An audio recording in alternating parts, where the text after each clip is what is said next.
فيقول له هل للجنة ثمن؟ قال له نعم. قال له شنو ثمن الجنة؟ اسمعوا شباب، شنو ثمن الجنة؟ ثمن الجنة الليلة شنو؟ عبادتها تعادل 80 سنة.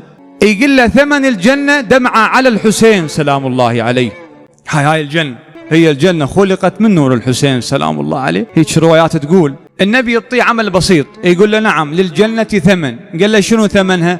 قال لا إله إلا الله. بس النبي شوي راح يعطيها شروط يقولها العبد مخلصا بها. قال له شنو شرط إخلاصها؟ شلون يعني مخلصا بها؟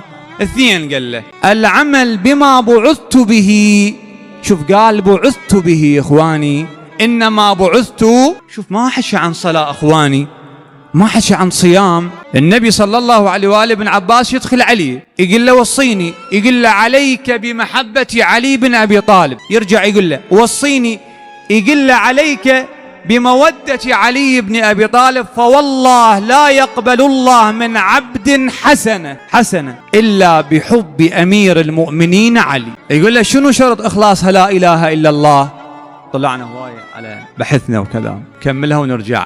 قال له اثنين العمل بما بعثت به، إنما بعثت لأتمم مكارم الأخلاق. قال له هذا واحد. اثنين قال له ومحبة أهل بيتي. شوف هاي لا إله إلا الله جذرها شنو؟ ولاية أهل البيت، كما قال الرضا في حديث السلسلة الذهبية، قال كلمة لا إله إلا الله حصني، فمن دخل حصني أمن من عذابي. كيفة الناس كيفة الوادم، يعني اللي يقول لا إله إلا الله أمن من عذاب الله.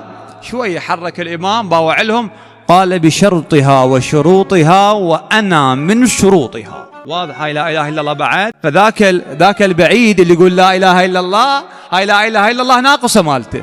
واضح إخواني؟ لا إله إلا الله جذرها شنو؟ محبة أهل البيت، ولاية أهل البيت عليهم السلام.